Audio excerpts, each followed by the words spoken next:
नमस्कार, सुस्वागतम। आप सभी लोगों का विद्यार्थी कल्याण परिषद में एक बार फिर स्वागत है। आशा करता हूं कि आप सभी लोग अपने अपने घरों में कुशल पूर्वक होंगे। बेटा, जैसे कि आप सभी को विदित है कि कोरोना महामारी की वजह से पूरा विश्व परेशान है। इसी वजह से भारत सरकार ने भी यही निर्णय लिया है कि अभी विद्यालय और कॉलेज बंद रखे जाएं। तो ये अगस्त का माह है, ये पूरा महीना हमें घर पे ही रहना है, ऑनलाइन क्लासेज होंगी। इस बात को ही ध्यान में रखते हुए हमने ये वीडियो जारी करने का निर्णय लिया। आज हम आपके सामने एक नया विषय लेकर उपस्थित हुए हैं, जो सामाजिक विज्ञान की हमारे सिलेबस में जो 10वीं का जो सिलेबस है उसमें ये 4 पुस्तकें हैं। पहली पुस्तक का नाम है भारत और समकालीन विश्व 2, दूसरी है ज्योग्राफी की, तीसरी है पॉलिटिकल साइंस सेकंड, और चौथी है इकोनॉमिक्स। तो इस तरह से ये आपकी 4 पुस्तक हैं। 4 पुस्तक में जो पहली पुस्तक है आपकी, ये है पहली पुस्तक जो है सामाजिक विज्ञान की, भारत और समकालीन विश्व 2। इसका आज हम दूसरा पार्ट भारत में राष्ट्रवाद लेकर आपके सामने उपस्थित हुए हैं। आज हम इस पाठ पर चर्चा करेंगे। तो बेटा, इसमें जो टॉपिक में दिया गया है, पहले दिया भारत में राष्ट्रवाद। जो राष्ट्रवाद है ये शब्द 2 शब्दों के मेल से बना है, राष्ट्र जमा वाद। राष्ट्र क्या है, सबसे पहले इसको समझ लेते हैं कि राष्ट्र क्या है। एक ऐसा एकीकृत भूभाग जिसकी एक अंतर्राष्ट्रीय सीमा, एक राज्य की भाषा और एक केंद्रीय सरकार हो, राष्ट्र कहलाता है। ठीक है। अब राष्ट्र से ही राष्ट्रवाद का उदय होता है। अगर राष्ट्र है तभी राष्ट्रवाद है, अगर राष्ट्र नहीं है तो राष्ट्रवाद का कोई मतलब नहीं। राष्ट्रवाद क्या है?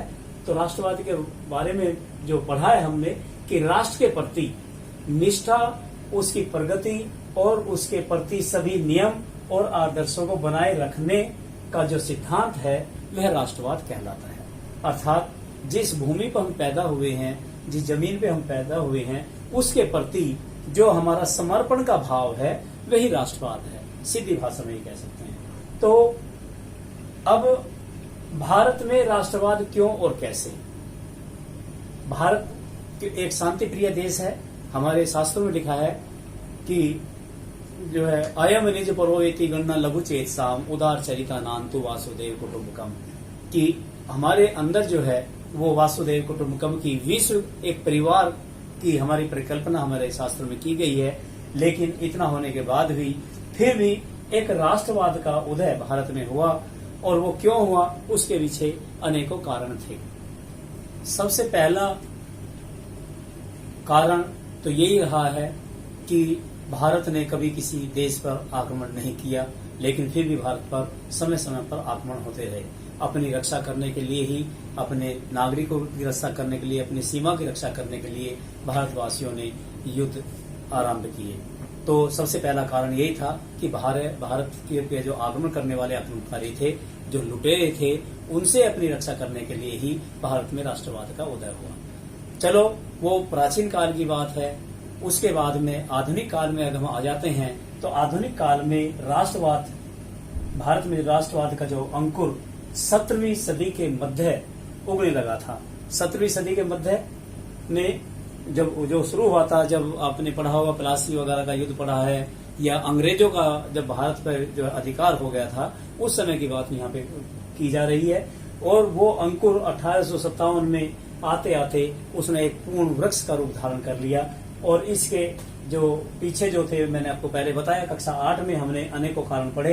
1857 की जो क्रांति हुई थी वो इसी कारण हुई थी, और उसमें जो मुख्य रूप से कारण थे उसमें सामाजिक एवं जो है धार्मिक आंदोलन। आपने राजा राम मोहन राय के बारे में पढ़ा है, आपने दयानंद सरस्वती के बारे में पढ़ा है, आपने स्वामी विवेकानंद जी के बारे में पढ़ा है। तो उन्होंने जो है भारत में जागरूकता लाने के लिए जो आंदोलन चलाए, उससे भारत में राष्ट्रवाद का उदय हुआ। इसके अलावा जो है भारत की जो राजनीतिक एकता थी, उसके कारण भी भारत में राष्ट्रवाद का उदय हुआ। पहले क्या था, हमारे पास में संचार के साधन नहीं थे, यातायात के साधन नहीं थे, हम एक दूसरे के विचारों को नहीं जान सकते थे। लेकिन जैसे जैसे भारत में संचार के साधनों का विकास हुआ और यातायात के साधनों का विकास हुआ, तो एक दूसरे के बारे में पता चलता चला गया, जिससे कि राष्ट्रवाद का उदय हुआ। और उसके अलावा भारत का आर्थिक शोषण, ये भी राष्ट्रवाद के उदय होने में अपनी महत्वपूर्ण भूमिका रखता है। और सबसे बड़ा जो कारण है वो पश्चिमी शिक्षा का प्रभाव।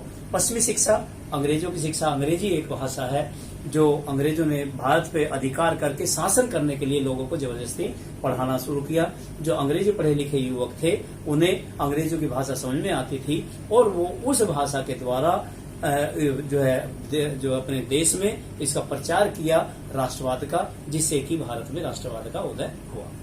इन सभी कारणों को हम कक्षा 8 में पढ़ चुके हैं। कक्षा 8 में हमने एक बात और पढ़ी थी कि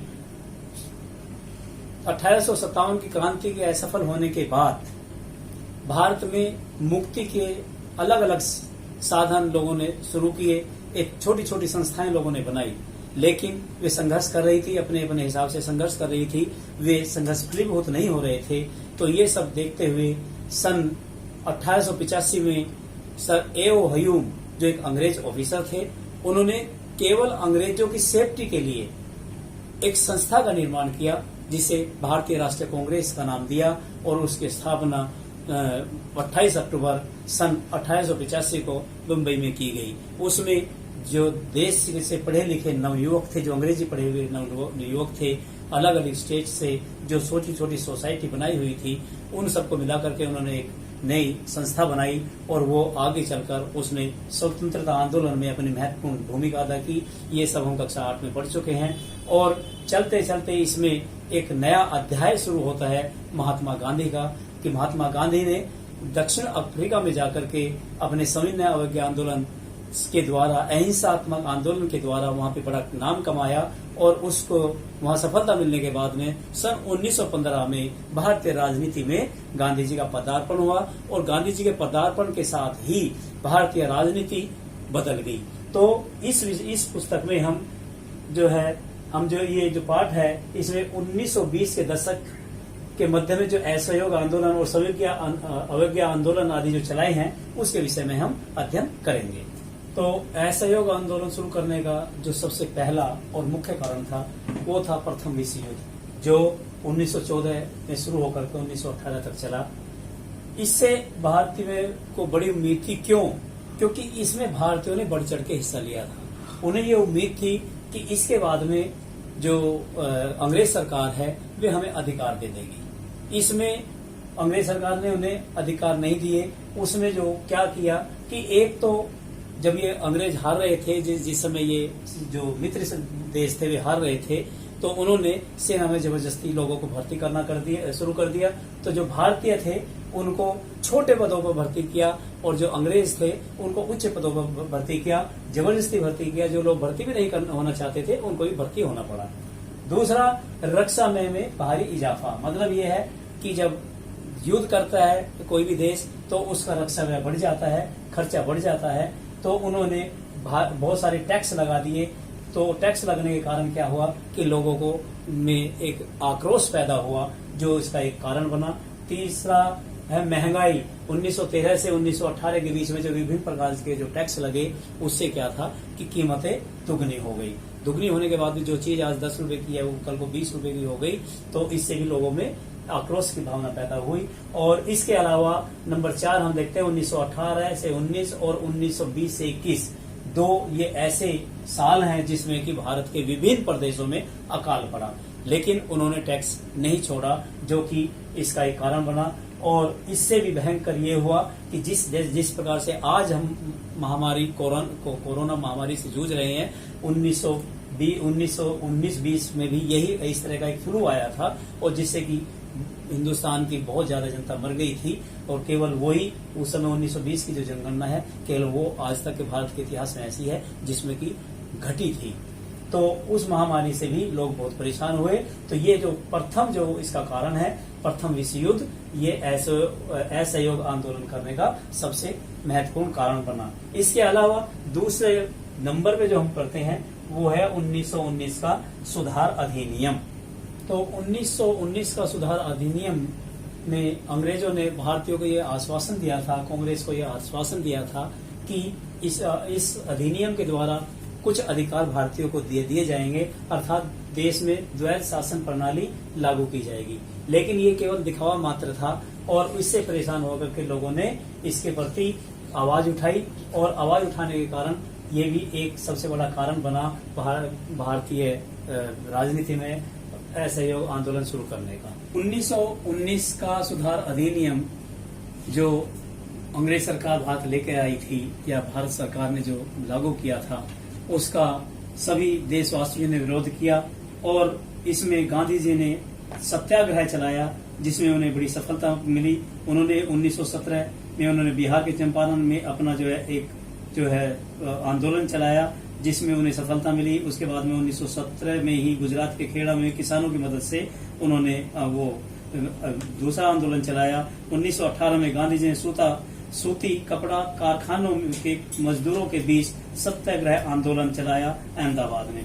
इससे ही उत्साहित होकर के गांधी जी ने जो है इसमें कामयाबी जब उनको मिली, तो जो अंग्रेज सरकार ने कानून बनाया रोलट एक्ट, जिसके नाम से यह रोलट कानून का प्रभाव आतंकवादी व क्रांतिकारी अधिनियम जिसको कहा जाता है, उसका इन्होंने विरोध किया। पूरे देश में जो है उसका विरोध हुआ। क्योंकि उसके द्वारा क्या था, उसमें अंग्रेज सरकार जो है इसमें एक मुख्य धारा यह लगा रखी थी कि किसी भी व्यक्ति को गिरफ्तार करके बिना मुकदमा चलाए उसे कितने ही समय तक बंदी बनाए रख सकते हैं। यह कानून राष्ट्रवादी भारतीयों को जेल में रखने का एक अनैतिक उपाय था। इससे कांग्रेसी और अन्य भारतीयों को जो है बड़ा धक्का लगा।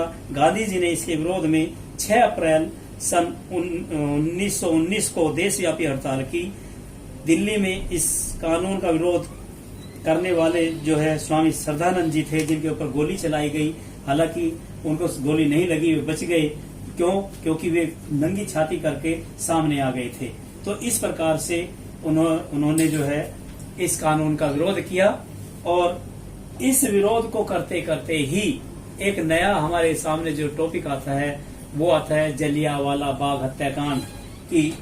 जो है उस समय महात्मा गांधी, डॉक्टर सत्यपाल तथा किचालू की गिरफ्तारी कर ली थी अंग्रेजों ने। जब ये इनका विरोध किया, कानून का विरोध किया, तो अंग्रेजों ने इन लोगों को, गांधी जी को, डॉक्टर सत्यपाल को और डॉक्टर किचालू को गिरफ्तार कर लिया, जिसके विरोध में 13 अप्रैल को बैसाखी के दिन अमृतसर के जलियांवाले बाग में एक महासभा का आयोजन किया गया। ब्रिटिश अफसर जनरल डायर ने इस सभा को गैर कानूनी घोषित कर इसे आयोजित करने पर प्रतिबंध लगा दिया था, किंतु देशभक्तों ने फिर भी इस महासभा का आयोजन किया। जनरल डायर यहाँ पर 100 भारतीय और 50 अंग्रेजी सिपाही लेकर पहुंचा और उसने निहत्थे लोगों पर गोलियां की वर्षा कर दी। सरकारी रिपोर्ट के अनुसार ही 400 लोग मारे गए और लगभग 1000 लोग घायल हुए। इस जघन्य हत्याकांड को भी अंग्रेजों ने न्यायोचित ठहराया। इस दुष्कर्म की सराहना करते हुए पंजाब के गवर्नर ने डायर को लिखा, तुम्हारी कार्यवाही ठीक है। गवर्नर इसे स्वीकार करता है और कहते हैं ऐसा सुनने में मिला कि उसके लिए पुरस्कार भी दिया गया। तो इस बात से दुखी थे जो गांधी जी, और गांधी जी में जो है असहयोग आंदोलन के लिए इसके लिए तैयार हुए। अब नंबर 5, खिलाफत का प्रश्न। ये बड़ा इम्पोर्टेंट है क्योंकि खिलाफत आंदोलन भी इसको कहा जाता है, असहयोग आंदोलन और खिलाफत आंदोलन ऐसा माना जाता है इसमें। तो क्या हुआ था कि प्रथम विश्व युद्ध में जो है टर्की का जो सुल्तान था, ओटोमन टर्की का जो सुल्तान था, उसको हरा करके अंग्रेज सरकार ने उसको अधिकारों से वंचित कर दिया था और उस पे जो प्रतिबंध लगाए गए थे संधि में, उस पे विभिन्न प्रतिबंध लगाए गए, जिससे कि सारे विश्व के जो मुसलमान थे सारे उसके खिलाफ हो गए।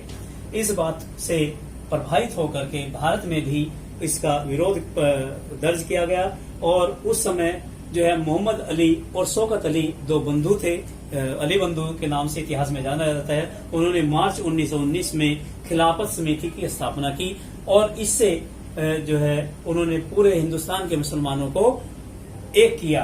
गांधी जी ने इस बात का फायदा उठाया और उन्होंने, क्योंकि उनका असहयोग आंदोलन चल रहा था, तो उन्होंने जब इस बात को देखा कि भारतीय मुसलमान अगर इसमें मिल जाएंगे तो हमारी शक्ति डबल हो जाएगी, तो गांधी जी ने इसका खिलाफत को लेकर के खिलाफत आंदोलन को अपने साथ में लेने के लिए मोहम्मद अली और शौकत अली को अपने साथ मिलाया। इस प्रकार से जो है असहयोग आंदोलन शुरू करने के जो है ये सारे बहुत सारे कारण बने कि जो है ओटोमन सुल्तान, जो टर्की का जो सुल्तान था, अगर उसको सरकार नहीं करते तो शायद मुसलमान इसके पक्ष में नहीं आते। तो एक बार फिर हम इसको एक दृष्टि से दोबारा से देख लेते हैं कि क्या क्या कारण थे। पहला प्रथम विश्व युद्ध का मैंने आपको सारे कारण गिनाए कि क्या क्या कारण हुए। दूसरा 1919 का सुधार अधिनियम।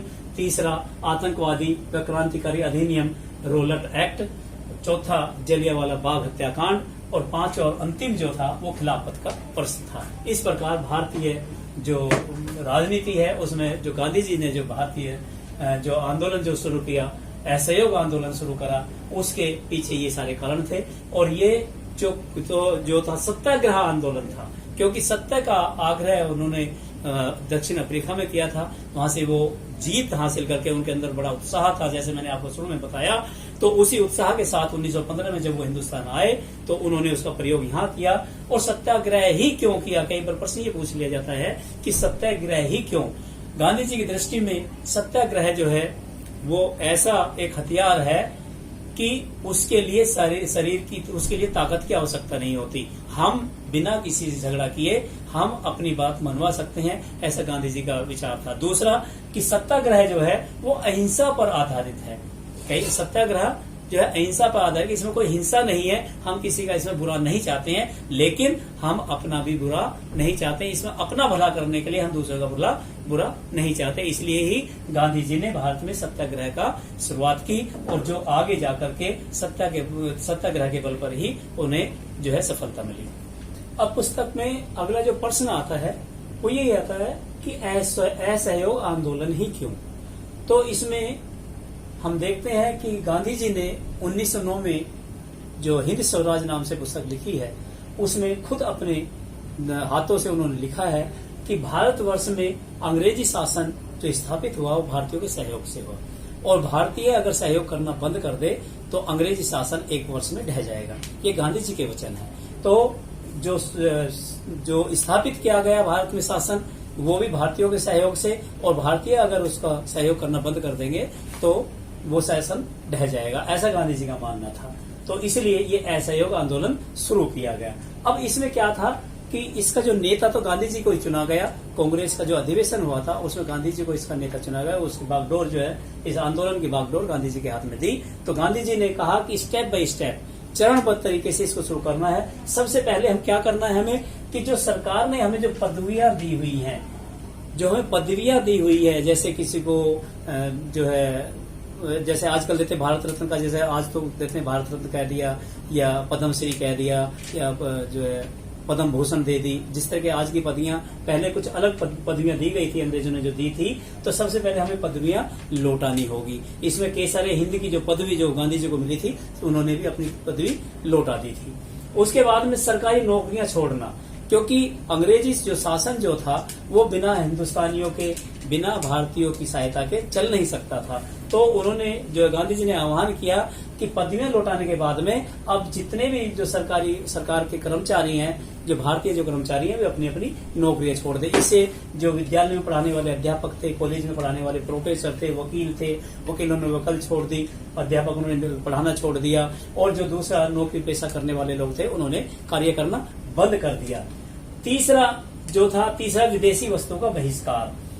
कैसे कि जो वस्त्र जो वहां के आते थे, लंदन से बन के आते थे, जो इंग्लैंड से वस्त्र बन के आते थे, उनको पहनते थे, तो उससे क्या था कि उनका व्यापार बढ़ता था।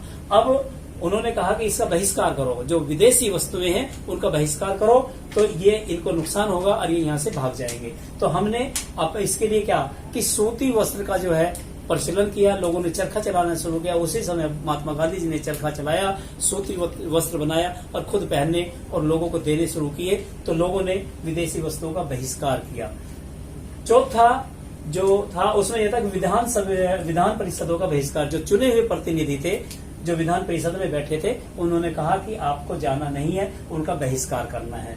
और पांचवा है कि चुनावों का बहिष्कार, कि हमें उसमें जाना तो नहीं है, लेकिन हमें चुनाव में भी हिस्सा नहीं लेना है, हमें किसी को वोट नहीं करना है, हमें इसको फेल करना की सरकार जो हम फेल करना है तो हम इसका चुनाव का भी बहिष्कार करेंगे। तो इस प्रकार से गांधी जी ने इस आंदोलन को चलाने के लिए कई स्टेप बनाए और जिसके द्वारा ये आंदोलन चला और पूरी प्रगति पे था ये आंदोलन। इससे गांधी जी को बड़ी प्रतिष्ठा मिली और उस समय जो है वे एक बहुत बड़े नेता के रूप में भारतवासियों के सामने उभर कर आए। इस प्रकार से ये भारतीय जो है भारत में असहयोग आंदोलन गांधी जी द्वारा जो चलाया गया था उसकी जो पृष्ठभूमि है वो आपके सामने रखी। अब आगे का जो सिलेबस है वो अगली वीडियो में होगा।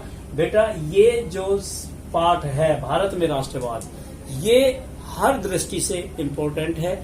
आप आने वाले जितने भी आपके एग्जाम होंगे, आप जब बड़े होकर के जब यूपीएससी की तैयारी करोगे, एसएससी की तैयारी करोगे, किसी भी चीज की तैयारी करोगे तो इसमें से प्रश्न अनिवार्य रूप से आएगा। और इस साल तो ये प्रश्न आना इसलिए जरूरी है क्योंकि मैं आपको बता दूं कि असहयोग आंदोलन के 100 वर्ष हो रहे हैं।